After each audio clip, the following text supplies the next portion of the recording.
Arguably the most difficult step in building a blog is getting started. With so many unanswered questions about what niche to pursue, what tools to use, or what skills to acquire, it's really easy to become overwhelmed by all of the options and just find yourself years later without having taken a single step forward. Now, buying a business can be an answer to many of those obstacles, but then this also comes with its own set of questions that can make it equally as difficult to get started, such as how much should you pay for a blog? Where do you buy blogs without getting scammed? How do you identify blogs worth buying as well as the ones to avoid? So in this video, we're going to answer some of the most common questions that arise when considering buying a blog, and I'll provide you with the step-by-step method for finding a blog that works for you as a business owner and an investor. Now, by the end of this video, you'll ideally have more confidence and clarity to take that next step in buying a blog and becoming the owner of a successful, thriving, content-based business. Before we get started though, let's address a pretty common question. Is a blog still even a good business model to own? So blogs, also known as content sites, they've been around for really as long as much of society, modern society, can remember using the modern internet. With the rise of social media and e-commerce and even Web3 now, a lot of people are wondering in the online business world, are blogs still relevant in today's online world? While on the surface, it can seem like blogs are outdated artifacts of the digital landscape, if you take a look at the Empire Flippers marketplace, you'll see that they're very much alive and they're thriving as business models to this day. Many of the sites that you visit on a daily or weekly basis, even the smaller ones, can on the back end be businesses owned by even a single blogger, generating thousands, tens of thousands, or even hundreds of thousands of dollars per month in net profit. So then that begs the question, why are blogs still attractive business models? First is the low overhead cost. So blogs can be launched and operated with very low expenses compared to other business models such as e-commerce or SaaS, which require either purchasing inventory or hiring expensive talent just to get started. So at a minimum for content sites, a content site just requires you to pay for a domain name, website hosting, and for someone to write and publish the blog content on the site. If you're the one writing the actual initial content on the blog yourself, you could get started with a content site for even as little as $100. Next is no inventory management. So the purpose of a blog is to drive traffic,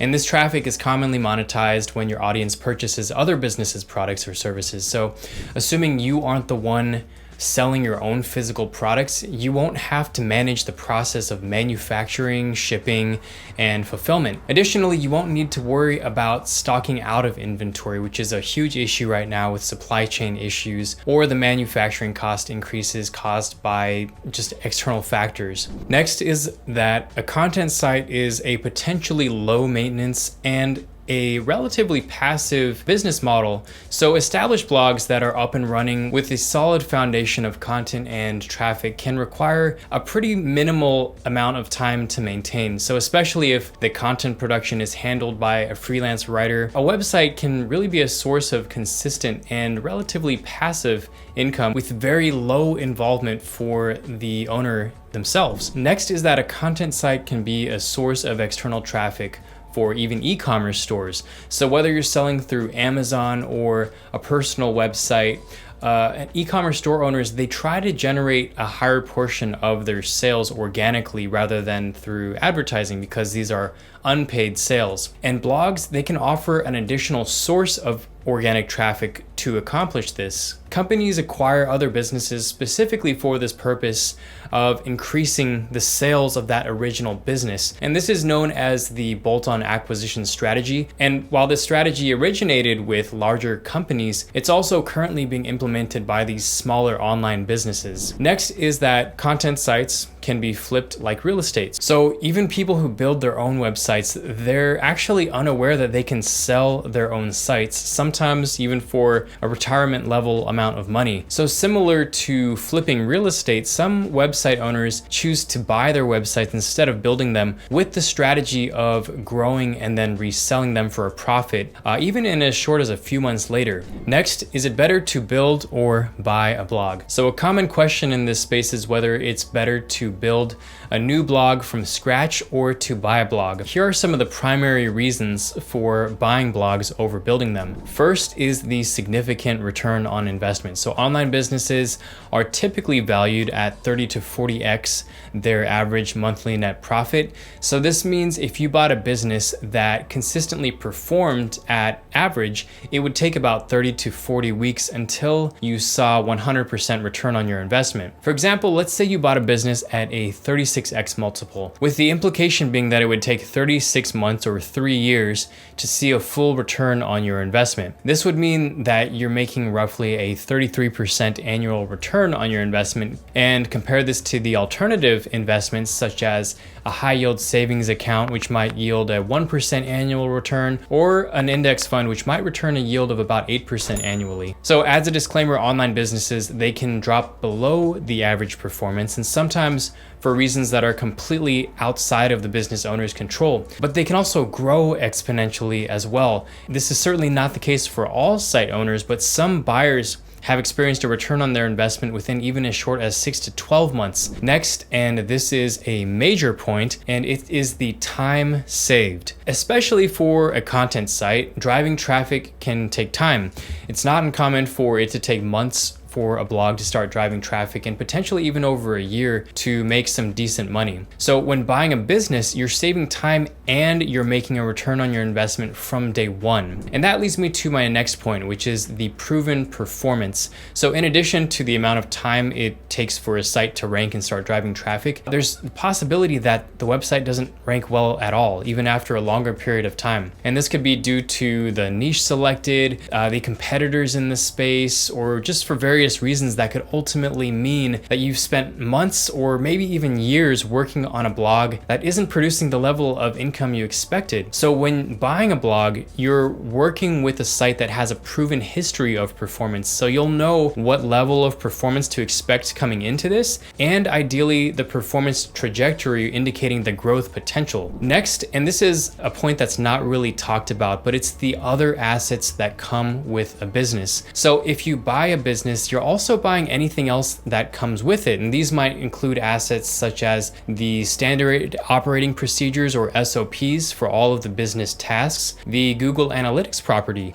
the introductions to the writers or the freelancers that you would inevitably have to hire yourself, the domain name, which you'll have to find a domain name that works for you. A lot of domain names are already taken, the WordPress account and any plugins that are already set up on the account, social media accounts or pages, email subscribers. These are all assets that people don't immediately think about when buying a content site, but many of these are necessary elements of building a business that can also save you a ton of time and resources. So now let's talk about how to buy a blog. So if you've decided that buying a blog is a better option than building one, how do you get started and how do you find a good deal? So let's talk through a step-by-step summary of how to define the best type of blog for you and how to identify ideal buying opportunities within that criteria. So first is choosing your budget. When choosing your budget, you'll want to, of course, consider how much you can afford, but you should also understand how much net profit you want to generate with this business and why. Is this business meant to replace job income? Is this meant to be a bolt-on acquisition? You can review our marketplace of businesses for sale to get an idea of what blogs are valued at based on how much profit they generate. Furthermore, are you just starting out in the online business space, or do you already have experience with a blog? If this is your first time getting into online business or websites, you might want to consider buying a smaller website to test out the process and also understand how to operate the business and make sure that you like operating this business before moving into a larger purchase. And as a side note, when purchasing a website through Empire Flippers, you can potentially negotiate an earnout payment structure, which means you're buying the business for a portion of the cash up front, and the remaining is paid out over an agreed upon timeline. For more information, we recommend reading through our definitive guide on deal structuring, which I will leave in the video description. Next is understanding the business's operations. So behind the scenes, the business operations of two similar looking sites might be completely different. One business might require the owner to work 20 hours per week, and the other business might have a team of content writers and specialists which enable that owner to work only maybe 2 hours per week. So many buyers aren't looking to acquire a business to be a full-time job, while others do enjoy taking a more hands-on role within their business. So you'll want to understand the operations of the business and what your specific day-to-day role would look like as a result. Next is finding a blog to buy. So choosing where to buy a blog is a very important step. So how do you ensure that you're dealing with trustworthy sellers who are selling healthy businesses? And how do you ensure that your transaction is protected and you don't get scammed? So blogs are either commonly sold through online brokerages or sold via private deals directly between the buyer and the seller. In addition to performing your proper due diligence on business, and we'll discuss this in a little bit later in the video, you'll want to ensure that whichever route you go, you're protecting yourself in the transaction by ensuring specific terms are outlined, such as where is your money held during the deal, what does the transfer process look like, and what are the conditions for terminating the deal if it doesn't work out. So as a follow-up to this point, the next point is deciding to purchase either privately or through a brokerage. So the decision to work privately or through a brokerage is usually more difficult for the sellers because they're the ones who are paying a commission to the brokerages. But perhaps the one benefit for buyers to work privately with the seller is that they can maybe negotiate a better deal. However, there are multiple services that brokers provide that both protect buyers in deals and potentially save them a lot of time and money that could easily outweigh the amount saved negotiating a deal privately. If deciding to work with a broker though, it's important to note that not all brokers provide the same services. So for example, most brokers don't provide a migration service, and this means that the buyer and the seller, they're responsible for transferring the business assets on their own. Just note that transferring a website can be risky if done improperly, and it can lead to ad accounts such as AdSense being shut down and websites becoming demonetized. So when considering buying online businesses with different brokers, make sure you're reviewing their terms of service or ask them the following questions. 1, when is a deal considered complete? Is it after the assets are transferred or just the domain? Also, do you offer escrow services? Also, do you offer migration services? Am I offered any protection if the business significantly drops in performance during the negotiation? How are the businesses vetted before being listed on the marketplace? All right, next is analyzing blog characteristics. The characteristics of a blog can answer a few key points.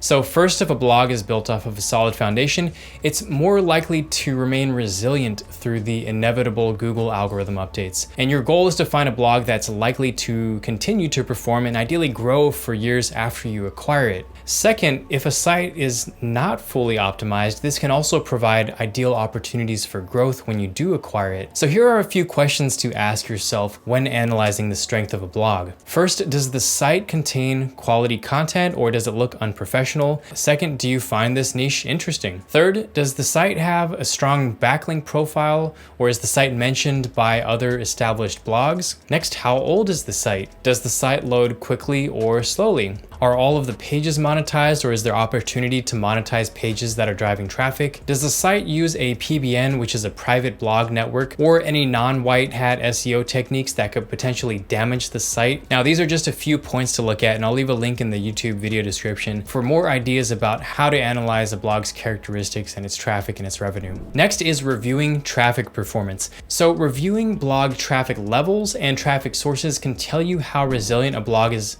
likely to be in the event of a Google algorithm update, and also how well it is likely to perform into the future. Here are a few questions to ask yourself when reviewing a blog. First, can you identify any major drops or spikes in traffic? Major drops or spikes in traffic might be due to the website's reaction to an algorithm update, or it could be due to something else. If the blog was negatively impacted by an update, you'll want to determine the likely cause of the drop and how it was resolved so you can determine how likely you think it will be that this site will be impacted in the same way in the future. Next, how many traffic channels does the blog have? So a blog might drive a percentage of its traffic through organic search, direct, social media, advertising, or maybe even an email list. If a blog drives traffic through multiple channels, it's more likely to continue performing well in the event that one of those channels is impacted by something that happens in the future. Next is what's the breakdown of traffic amongst the top performing pages.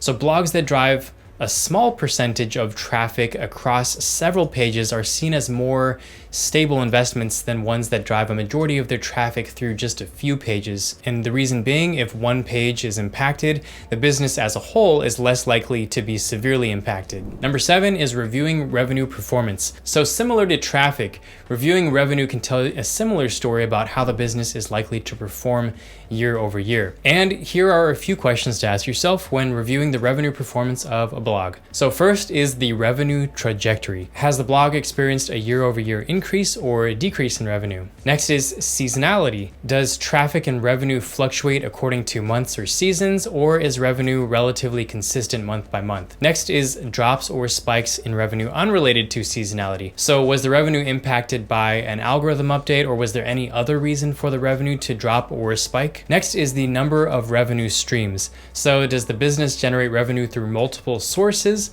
or is there just one method of monetization? So a blog might drive revenue through affiliate marketing, display advertising, or other types of paid promotion. And within these channels, there may be multiple affiliates or display advertising partners that a blog works with. For more information on how to perform due diligence, feel free to check out an article that provides a buyer due diligence checklist, and I'll leave that in the video description below as well. All right, number 8 is identifying growth potential. So aside from performance, another major factor in determining if a site is a good deal is its growth potential. So here are a few questions you can ask yourself when determining the growth potential for a site. First is the content SEO optimized? Or is there an opportunity to improve the content and how it ranks on search engines? Next, could you work with a different advertising company to immediately drive more revenue with your existing traffic? Next is, could you work with more profitable affiliate programs? Another question to ask is there an unused email list?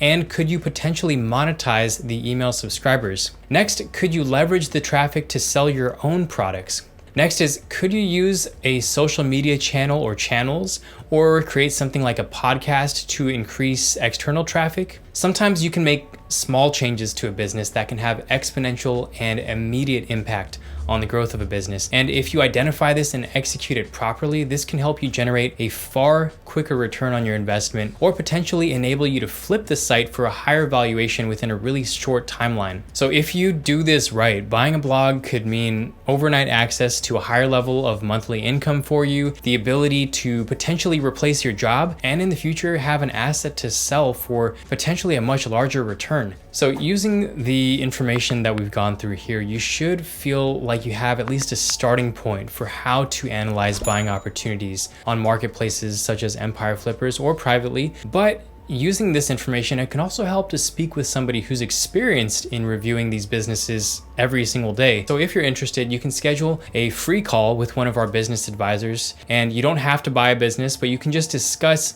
exactly what you're looking for as far as budget, niche, and the type of business. And you might be surprised what you learn just from having this kind of conversation. So that's it for how to buy a blog. Thanks for watching, and I'll see you in the next one.